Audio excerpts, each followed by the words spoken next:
Hello everyone, welcome back to my channel. Today we're going to talk on how to take care our Moonstone plant or known as Pachyphytum Oviferum. By the way, my name is Mer Cy and welcome to my channel.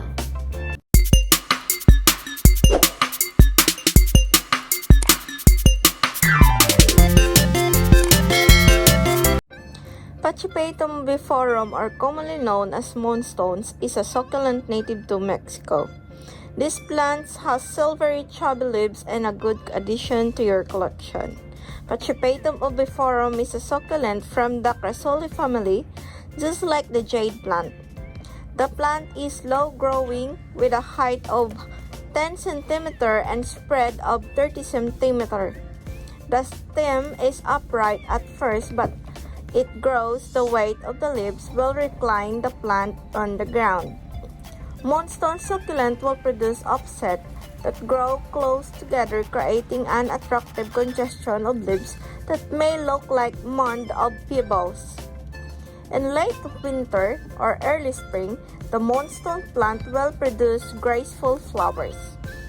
A long floral stalk will emerge in the middle of the plant, bearing a series of fleshy gray-green sepals and several downward-facing red flowers with a yellow center. The moonstone plant is not considered as toxic to pets and humans. If ingested in large amount, it may upset the stomach, but there is no serious effect.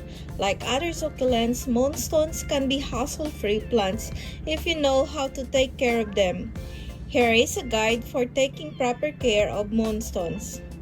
For light and water requirement, the moonstone plant likes the sunshine, so make sure it receives at least 6 hours of exposure indoors or outdoors.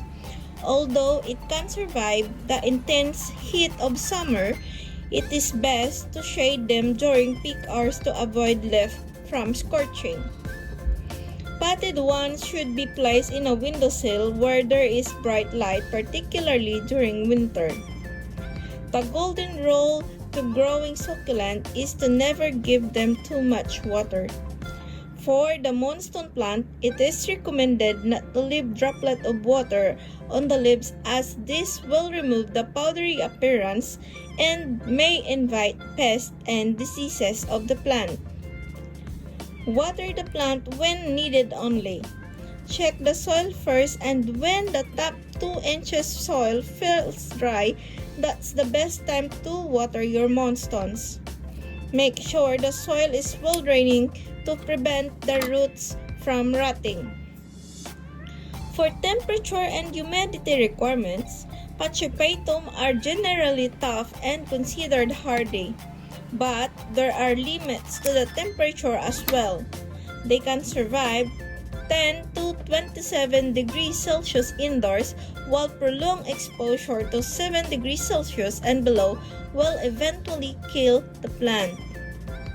The plant can tolerate high temperature but needs humidity and good airflow to keep the foliage plump and fleshy. For propagation and maintenance of this plant, the most common and successful way of propagating succulents, including moonstone plant, is through leaf propagation. Simply twist some of the lower leaves and make sure that they do not tear. Lay them on the top as standard succulent or cacti potting mix in a tray and mist sparingly or when the soil dry. Place in a well-lit and well-ventilated location. New leaves will appear in a span of 3 to 4 weeks. It is also best to propagate your moonstone plant through their offset or stem cutting. Sometimes, when moonstones are positioned in a poorly lit area, the leaves may prematurely drop and plant will grow leggy or become mutilated. When this happens, cut the stem of the plant near the base and propagate the leaves. Place the plant in a better location, allow the stem to callus, and withdraw from watering. Moonstones plants do not require a lot of attention as long as their light and water requirements are met. It is best to repot these plants after flowering to allow the roots to breathe and replenish the nutrients in the soil. For pests and diseases of this plant, Moonstone plant does not have serious pests and diseases, but they can fall prey to aphids and mealybugs that like to suck and chew on healthy fleshy leaves of this plant.